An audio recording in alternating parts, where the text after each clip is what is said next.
Hey guys, welcome back to another Tweener video, and today we finally did it. We finally have an interview with a professional tennis player.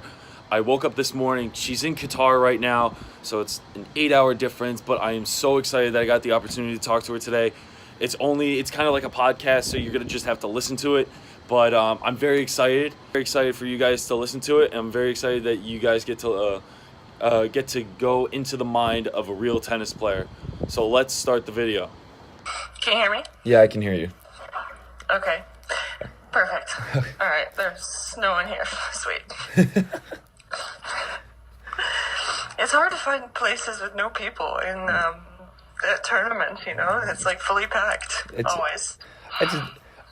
The amount of people that are just in one room all the time, it's me. I mean, it's you, your trainer, everyone, isn't it? Yeah, and especially in the beginning of a tournament. The tournament starts tomorrow, so everyone's here still, you know? It's not like it's emptying out yet. Yeah. When does it usually... It starts filling out, towards the middle of the week kind of thing? Well, everyone's here now, and then it starts to empty out, because the first round is Monday, Tuesday, and then, so half the people... have lost by the end of Tuesday, so then you start, by Thursday, more than half of them are gone. Okay. And you... Yeah, so then... And you start doubles tomorrow? Doubles starts tomorrow, but I don't play until Tuesday, because it's just split between Monday and Tuesday. Okay. Are you playing singles as well, or is it just doubles this week? Just doubles for me this week. I was looking you up, and you're playing Ostapenko tomorrow. Are you nervous about that? Do you get nervous when you play big players or someone that has that big name kind of ordeal? Well, I've known her for a long time. Okay. Even before she had the success that she had. So, it's a big name for sure, but when you grow up with the players, or, you've known them before they got good, you don't really... It's not as if you're coming out and playing your idol. Like if I came out and I was playing Serena, someone who I grew up watching, it's like it has more of an effect on you rather than someone that you actually grew up with at the same time. Or maybe she was a little bit behind me because she's a little bit younger. Okay, wow. How long have you known her for? I would say probably 4 or 5 years. I actually played against her once in singles. Okay. At a small ITF tournament. Okay. 3 or 4 years ago, probably. Oh, wow. So I've known her for a little while. Is it, there's a lot going around that saying that she hits the ball with more spin or the same power as some of the guys on tour. Is that true when you play against her, or is that just... Yeah, she hits the ball pretty hard. She gets good racket head speed, and especially if she has time, she definitely winds up and hits it. But there are a lot of girls that hit the ball like that, and I don't think they give enough girls credit. Okay. Maybe they don't hit the ball that hard as often, but most of the girls can still hit the ball that hard also. Oh, wow. Because I feel like everyone compares it to the giant power game that Serena has, and then when they look at Serena and then look at another player, it doesn't match up quite the same. Would you agree? Yeah. I think Serena is still at a different level. It's tough to get to that because I think it comes down to the fact that she hits the ball so hard, so every time, whereas other girls have to pick and choose when they can do it, and she can just do it over and over and over. Yeah, now that she's coming back on tour after having her baby, it's a lot different comparing it to other people you see. When growing up watching her and then watching her kind of slow down towards the end and then coming back, it just feels like she's never been away when she comes back because she just dominates right away. Yeah, we'll see. She still hasn't played a match yet, and That's she true. was supposed to play the Fed Cup this weekend. I don't think she played a match. She hasn't yet. I don't know where she'll probably start in Indian Wells, I'm guessing. Yeah. But we'll see how her form is. If she's doing well right away, or if she'll struggle in the beginning. I haven't had a kid, so I Can't really comment on that. That's understandable. Yeah. Well, I have just a couple questions for you. The first one I wanted to start with was, when did you decide that you wanted to make this your full career and decide you wanted to go pro instead of explore a different profession? Kind of at a young age. It was something that I always had in my mind that I wanted to do. So starting from the age of 11, I started homeschooling. Okay. And it was kind of just a path that I was trying to pursue. And then while I was like 15, 16, 17, obviously, like, you have all the college recruits and everyone trying to convince you to go to college and everything, and I had that pressure on me. And I did consider it, but it was never something I wanted to do.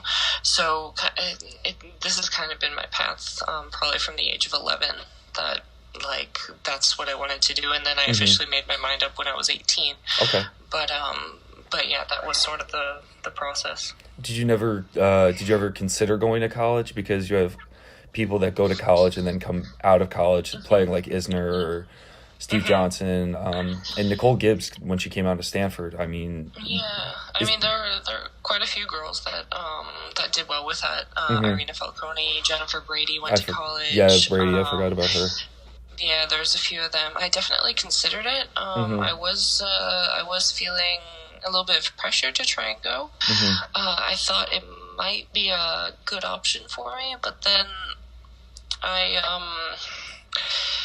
playing pro tennis was always like a dream of mine, and it was what I wanted to do, and I had a little bit of doubt, like if I went to college, then maybe I might not have the chance to play pro after, so that was sort of what made me decide, like, if I'm going to do it, I want to do it right away.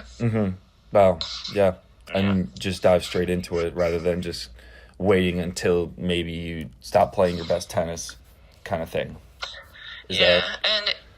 Well, the thing is, it takes quite a few years to get your feet wet. You know, like when you sort of look at it from a young age, when you first start playing tournaments, like, usually you don't do well right away. You have to play a few tournaments, you start to get used to it. Then you start to dominate a certain age group. Then you have to go up in the age group. By the time you get in there, get your feet wet, get used to it, then you do better. It's like same in the pros. You start with the smaller tournaments, and then you start to feel comfortable, and then you need to work your way up. If I went to college and then started to play pro, I would feel like I would lose some of those years of where I was still trying to get used to it, get my feet wet, understand like the process and everything. Wow. Because you've had success, what was it, in Moscow recently? With the doubles? At the end of my last tournament of the year, I played the final in Moscow. Oh, wow. Congratulations, by the way. Thank you. My next question would be, when you go to tournaments, what does a daily routine look like for you? Do you do anything specific, or is it usually scheduled and then you go through it?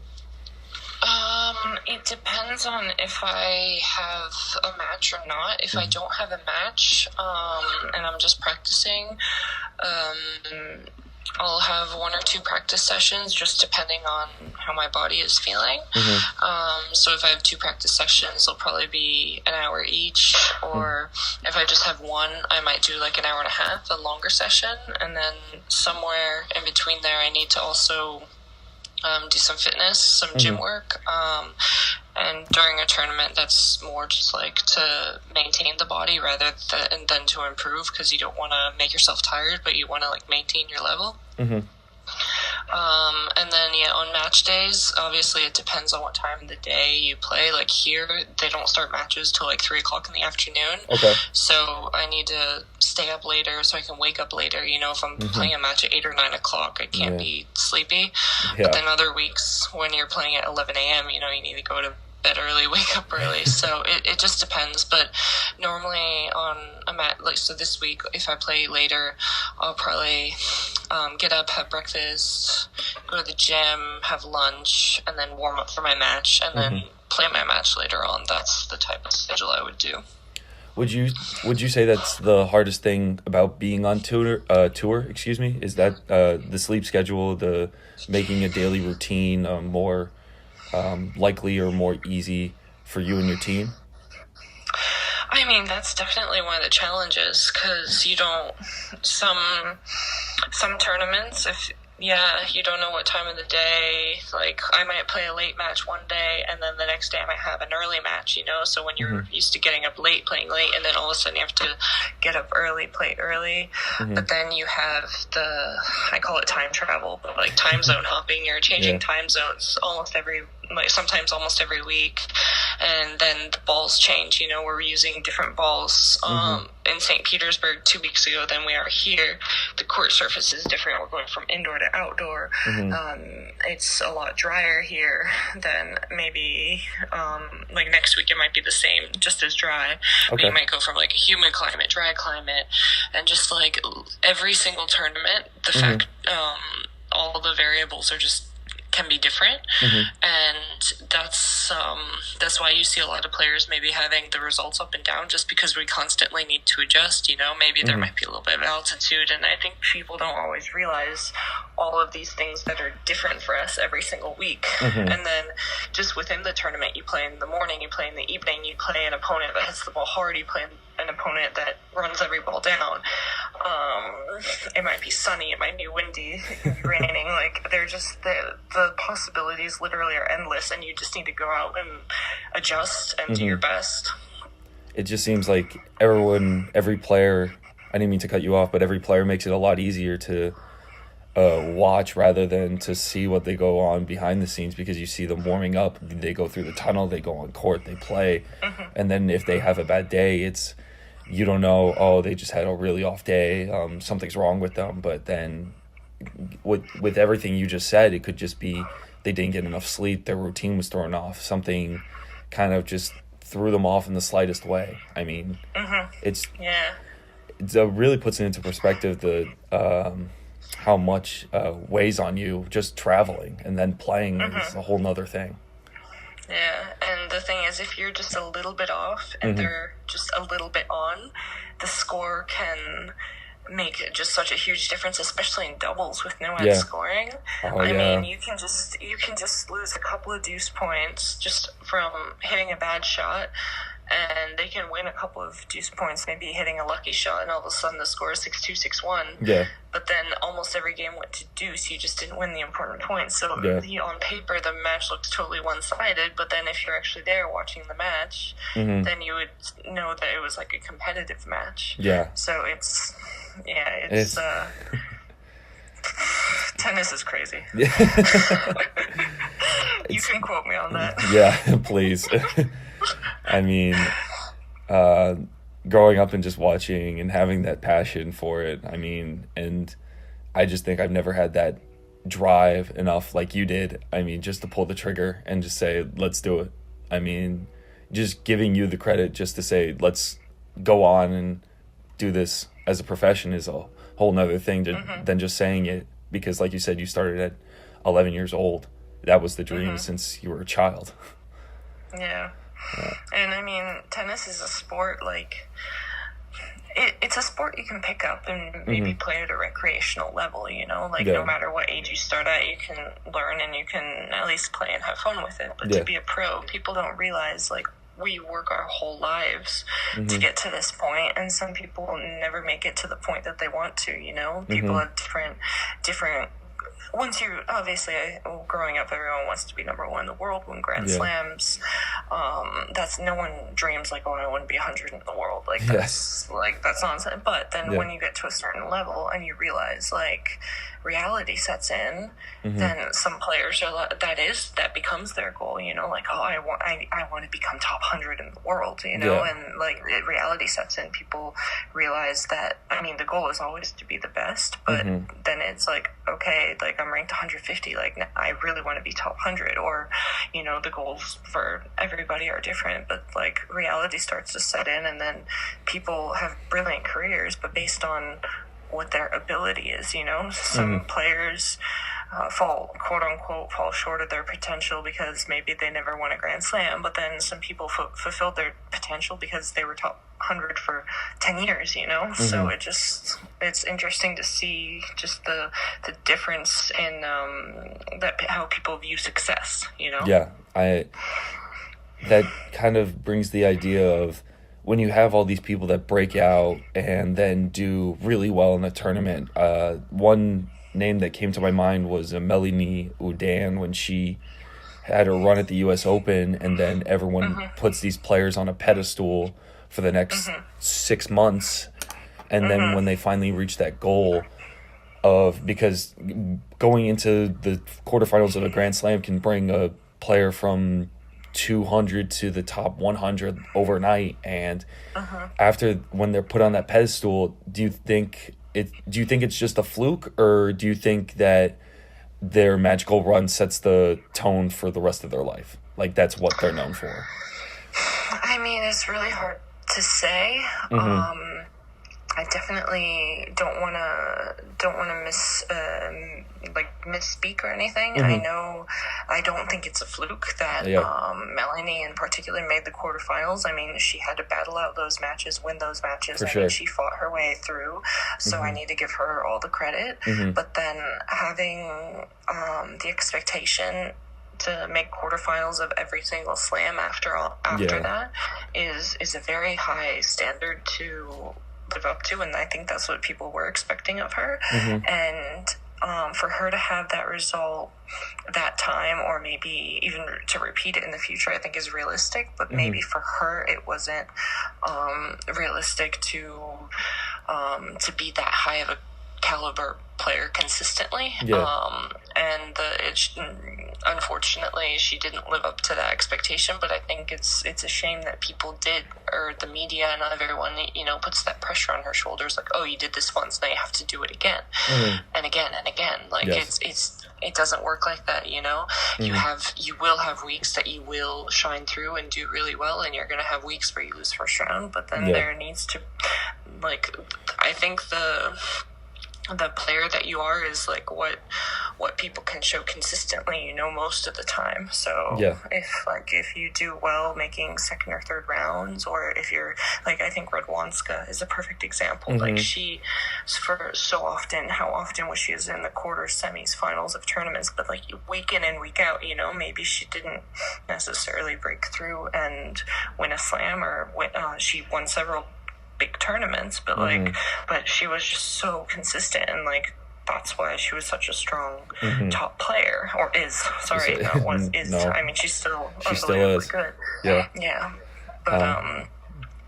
But sometimes you have players that break through, have a great result, and they can't do that consistently. It doesn't devalue them as a player. It's not at the level that they can hold up consistently. That's fair. I completely agree with that. I think I only have like one or two more questions for you. My second to last one is, what is one thing you cannot travel without on tour, besides tennis equipment? What I cannot travel without. Every trip that I go on, I figure out how many players' parties there are going to be, because most of them are mandatory. So I figure out which dresses I'm going to take, and I try and match all my dresses to one pair of shoes. Really? So I'm not so if I'm taking like 3 dresses, I need to make sure that they all go with that one pair of shoes. Never really thought of that. Because if you take 3 dresses and 3 different pairs, because we already travel with so many different pairs of shoes. I mean, it was funny, last summer I had two clay court shoes, because I was in Europe the whole summer. So 2 clay court shoes, 2 grass court shoes, a pair of hard court shoes, just in case you have to play indoors. I had a pair of running shoes, and then I had a pair of heels, and then a pair of just like normal going out shoes. That's 8 pairs of shoes. And flip-flops. Sorry, 9. Wow. And try and only travel with a 23-kilo bag for luggage. I mean, it's difficult. Wow. But to answer your question, I cannot travel without my pretty dresses for player parties. Interesting. That's going to make me sound very girly. That's okay. We're here to get to know who you are and what tennis players are like on tour, and that's what you're like. So, I mean, and my last question to kind of wrap, last question is, with the way you ended last year with that successful run in Moscow, what is your goal for the end of 2018? a good question. Well, my goal for last year was to finish the year top 50, and I finished the year at 39. Yeah. So I would love to finish top 25. Okay. So to cut my last year's goal in half. So I think that would be a good goal to shoot for. And if I make it, brilliant. If I go past that, make top 20, unbelievable. And if I don't, then I just keep working hard, and that'll be also my goal for the year after. But yeah, okay. Top 25. Fantastic. Do you have any? Do you have any advice for those who are trying to go pro after school or skipping school? Yeah, I would say give it time, because I feel like people give up too quick. And I do believe you need to be realistic with, but I do believe you need to give yourself time to get used to the traveling, the level at the tournaments and everything. So I would say be patient and give yourself time. Don't give up too quickly. And the main thing is to believe in yourself, you know? Yeah. So those Absolutely. 2 things. All right. Well, thank you so much for taking time out of your day, Nicole. I know you're going through a lot on tour, and I do really appreciate you sitting down and talking to me today. Yeah, no worries. Thank you, Nicole. Awesome. Have a great day. You too. Bye-bye. Good luck. All right. Bye. Hey, guys, I hope you really enjoyed that interview. I had a lot of fun with her, and I hope she did too. And make sure to like, comment, share, and subscribe on the channel. Be sure to follow us on all our social medias, Facebook, Twitter, Instagram, and all those. I hope to see you guys next week with a new video. Thanks, guys.